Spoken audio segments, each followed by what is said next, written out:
All right, Ingrid, do we have you? Hi guys, nice to see you again. Hey Ingrid. So let's start it off with the big news of this week, injury-wise. Obviously, it's Michael Vick. Got a rib cartilage injury. I don't know a whole lot about that. This is the first time I've even heard of a rib cartilage injury. It's not a broken rib. It's not a broken collarbone, which is good, but rib cartilage. How's Vick? When can we expect him back? Okay, so Michael Vick has a rib cartilage injury, and the rib cartilage is where the rib joins the sternum at the front of the chest, and it allows for the rib cage to be springy so that the ribs can expand when a patient breathes in and contract when somebody breathes out. And, cartilage injuries in this area are treated just like rib injuries. So usually players are out for 2 to 4 weeks while that heals up. It's painful to breathe through a cartilage or a rib fracture like he has. So, I think he could rest up. That being said, this isn't a very serious injury, and I'm sure his dog's probably fought through plenty of rib fractures, so he could probably suck it up and play anytime he's ready. Berger laying the smackdown on Vic with the dogs. Man, love it. Claire and Berger are not going to forgive him, ever. All right, our next guy, yet another high ankle sprain, Steve Smith, Carolina. When can we expect this guy back, Doc?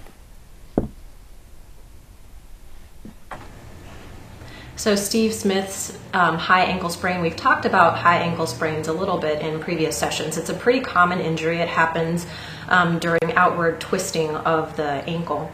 And high ankle sprain is defined as an injury to the ligaments that connect the tibia and the fibula just above the ankle. Again, these can be various severities, so I think that since he's expected to be back in 2 weeks, he probably just strained these ligaments rather than tearing them. A tear can actually require surgery, and a patient can be out for about 6 months. So since he's expected to play in 2 or 3 weeks or so, I think he just sprained this ligament, and I don't have any reason to believe that he shouldn't be able to play in 2 or 3 weeks. Wow. Oh, all right. High ankle sprain. Every team, I guess, it's a prerequisite now in the NFL. Every team has to have one guy with a high ankle sprain. Sure. It seems to be that year. I would like one of them to just roll That's the worst thing. Yeah. Everybody can use a little high ankle sprain. And by the way, Carolina was bad. Now they are Buffalo bad. I mean, it's not Clausen's fault. He's a rookie. Nobody expects him to be able to win games. But without Steve Smith, they got nothing. Yeah. Everybody's going to stack the box on him. I don't even know if I'd start D'Angelo Williams this week. Bradford's winning games too, so. Yeah, Bradford's looking good. Our next injury is a concussion. We get a lot of these, especially at this position. Jay Cutler, bodybuilder named Jay Cutler. If you Google Jay Cutler, I swear you're going to see 50 pictures of this guy and none of Jay Cutler. So I just figured to make it easy. Yeah, Jay Cutler working out. So Cutler's out this week for sure. Doctor, how long is he going to be out for? So Cutler's concussion, so we talked a few sessions ago about the NFL's concussion guidelines, and now these were revised in December of 2009 and made more strict to protect the players. So before 2009, a player wasn't allowed to return to the field to play if he had lost consciousness after a concussion.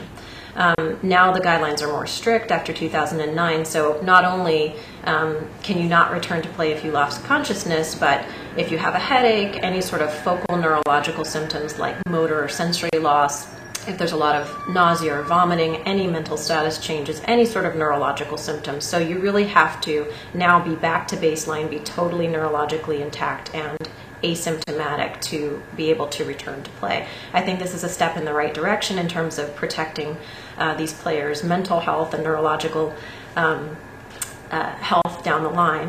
So for Cutler, he was sacked 9 times during the first half, and then he didn't return for the second half to play. Now, we don't know when during the course of the first half he actually suffered his concussion. He could have suffered it early on and then just played right through that, being sacked multiple times, even though he had a head injury. A lot of players try to play through concussions or any sort of bad headache because they want to play.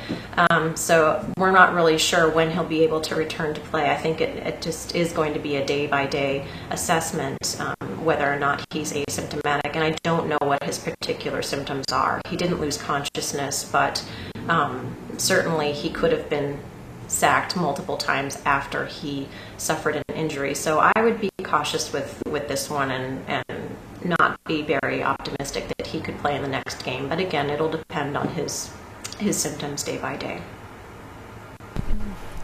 All right, so that's Jay Cutler. Sounds like he's going to be out maybe for a little while longer. He's definitely not playing this week. We know that, which is not good news for Chicago. But the good news is Chicago's kind of on a bye week because they get Carolina. Right. And better news for me is I never liked the guy in the first place.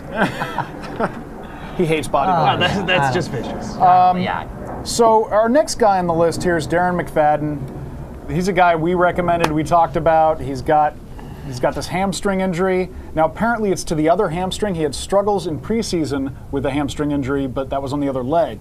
Right. So how is this injury any different from his preseason injury? McFadden injured his right hamstring, and now in the preseason he injured his left hamstring, which set him back a little bit. But this right hamstring injury apparently seems to be fairly minor. He's downplaying it. Again, the hamstrings are a group of muscles in the back of the thigh that allow the knee to flex, and they're graded injuries. So grade 1 is just a partial minor tear of those muscle fibers. Grade 2 is further tear, and grade 3 is complete rupture of the entire hamstring muscle.